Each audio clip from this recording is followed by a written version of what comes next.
It's fast. It's powerful. And it was one of the most terrifying predators the ocean has ever produced. A single one of its teeth lying on the seafloor can be larger than a grown man's hand. The ocean of a few million years ago was not safe for anything, not even Livyatan.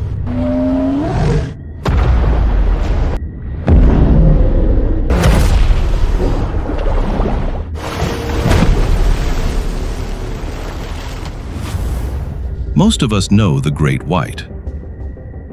But swimming alongside this animal, a great white is prey. And you don't have to imagine that. The two of them really did share an ocean. Sharing an ocean, though, is not the same as sharing a place in the food chain. The larger one has been gone a long time. And in this video, I want to answer two questions about it.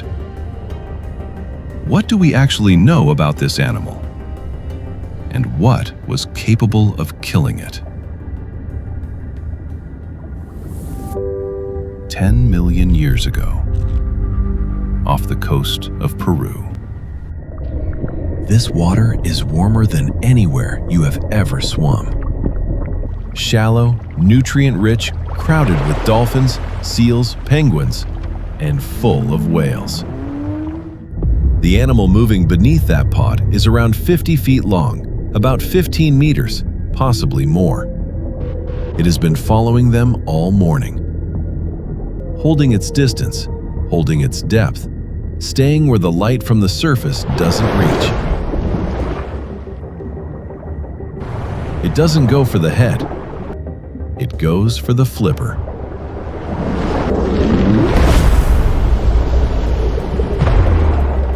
And that isn't a detail I added for drama. Miocene whale flipper bones and tail vertebrae have been recovered carrying bite marks that match Megalodon teeth. It isn't trying to kill immediately. It takes out the swimming system first. A whale without a flipper is a whale that isn't going anywhere. The rest is just a matter of time.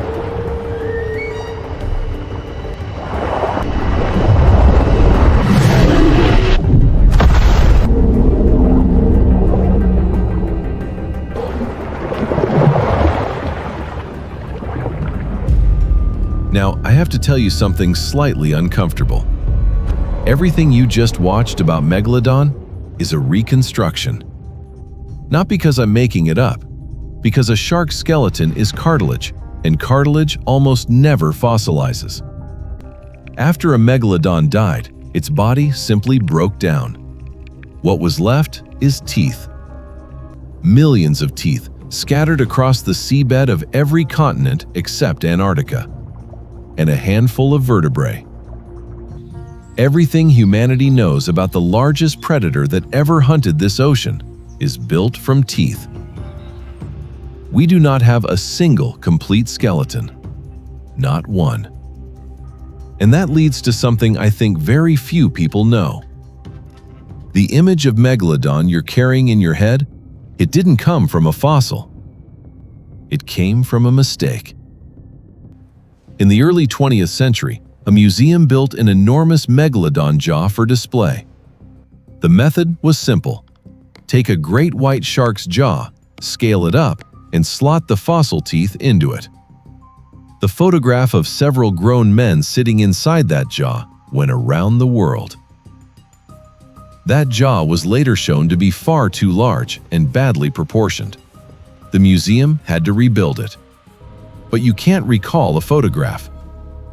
The root of the mistake was in the name. For decades, this species was filed in the same genus as the great white. If they were close relatives, scaling up the smaller one made perfect sense. Except that classification has been rejected. Today, it's called Ototus megalodon, and it belongs to a shark lineage that is entirely extinct. The great white is not its descendant. They aren't even in the same family. which means that for 100 years, we've been drawing this animal using the face of a species it has no relationship to. Personally, I lean toward the recent work suggesting its body was far more slender than the familiar image. But honestly, we still don't have a skeleton to settle it. The most notorious animal in the ancient ocean, and we're still guessing what it looked like. Still, among all the things we don't know, there are a few we're fairly sure of, and they're stranger. In 2023, a research team analyzed isotopes in Megalodon tooth enamel to estimate its body temperature. The result? It ran about 13 degrees Fahrenheit warmer than the water around it. Around 7 degrees Celsius. It wasn't fully cold-blooded. It heated itself, the same way great whites and tuna do today, but in a body many times larger. 13 degrees doesn't sound like much, but it means muscles that work better in cold water, faster reflexes, and access to far more of the ocean. That's why its teeth turn up in nearly every ocean on the planet. And it came with a price. Staying warm costs energy. A great deal of energy. A 50-foot body, running permanently 13 degrees above its surroundings, has to eat constantly. Eat a lot. And eat fat. Hold on to that detail. It comes back at the end of this section.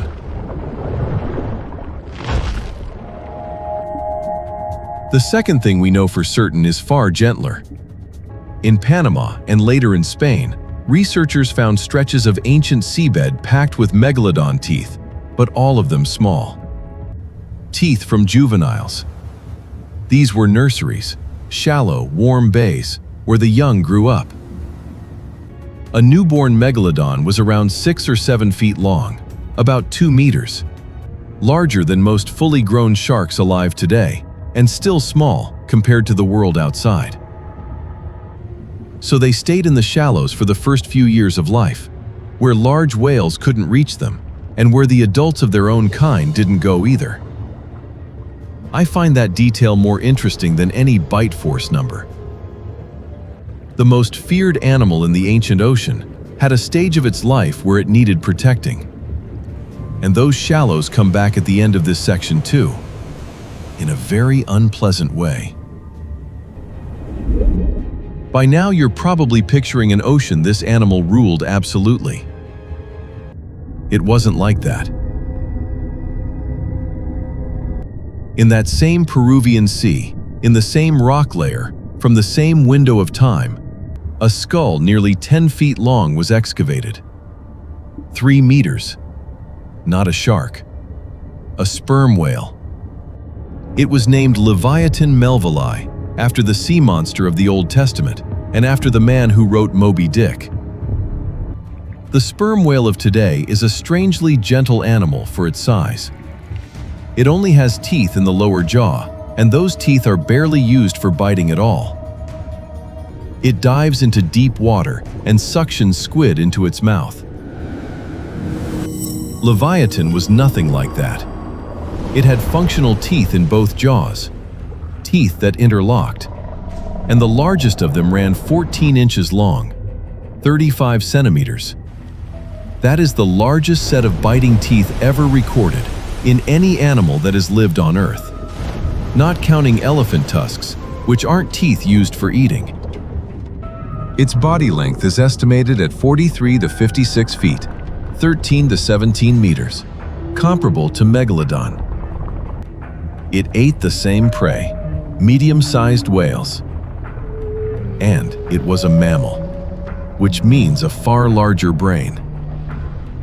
Which means, very possibly, it hunted in coordinated groups, the way killer whales do today.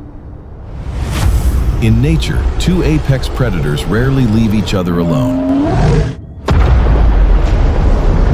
And it isn't always about food.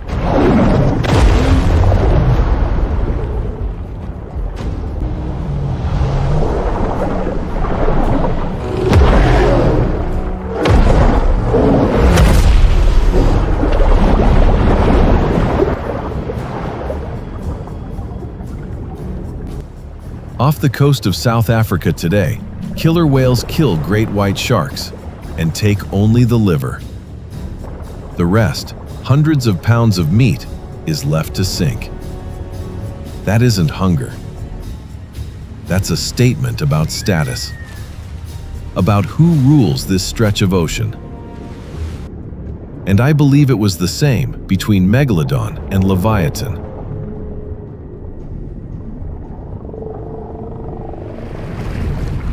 But fights like that were rare. So who actually brought Megalodon down? The answer is, nobody did. And this is the part I found hardest to swallow about this animal. It didn't lose a fight. Its world was taken away from it, piece by piece, over millions of years, and there was nothing it could do about it. This starts with geology, not biology. Around 3 million years ago, the Isthmus of Panama closed completely, joining the two Americas. It sounds like a local event, but it cut off the flow of water between the Atlantic and the Pacific, and the entire circulation system of the planet had to rearrange itself. The Earth cooled.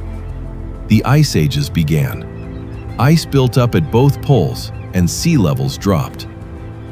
And when sea levels drop, the first thing to disappear is the shallow water along the coasts. The nurseries. Those warm bays where young megalodons spent the first years of their lives. At the same time, the whales changed. They got bigger, too big to be prey. And they began migrating toward the poles, where the cold water was richest in food. Megalodon ran 13 degrees warmer than the sea. It handled cold water better than most sharks. But that ability was never free. It demanded an enormous, steady, uninterrupted supply of food. A predator that has to eat constantly, in an ocean that's getting colder and running out of large prey. That equation has no solution.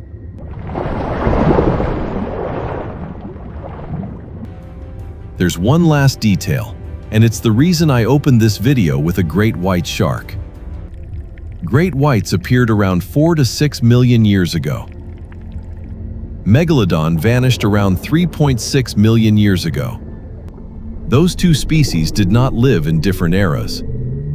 They shared an ocean for at least the final few 100,000 years. In 2022, a study measured zinc isotopes in the tooth enamel of both species to work out where each one sat in the food chain. The result wasn't one above the other, the way most people assume. Their trophic levels overlapped. They were eating the same things.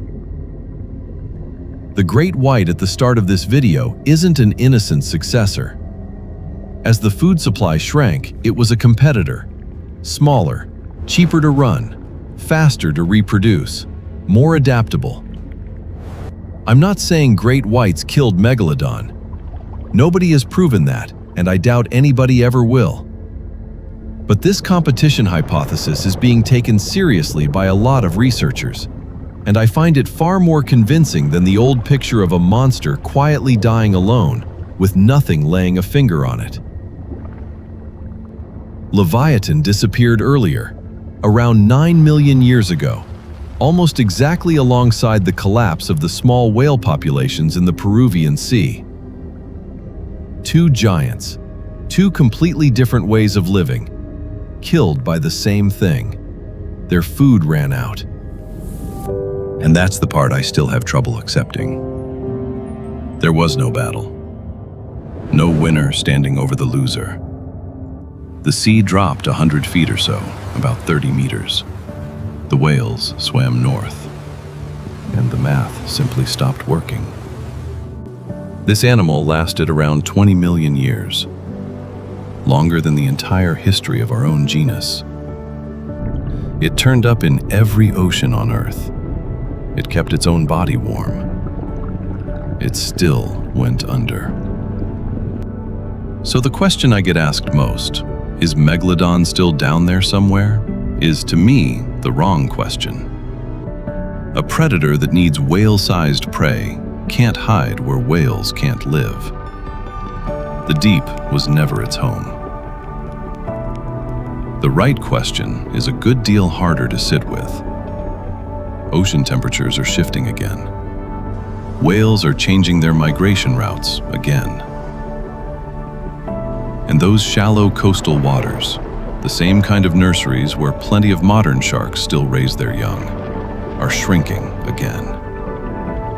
Different reason this time. If an animal at the top of the planet's entire food chain can be erased, just because its prey moved a few hundred miles north, then what exactly is holding our place? So where do you land on this? Was it the climate that killed it? Or did the great white from the opening of this video quietly finish the job? Researchers are still split on that one, and I'd like to know which side you find more convincing.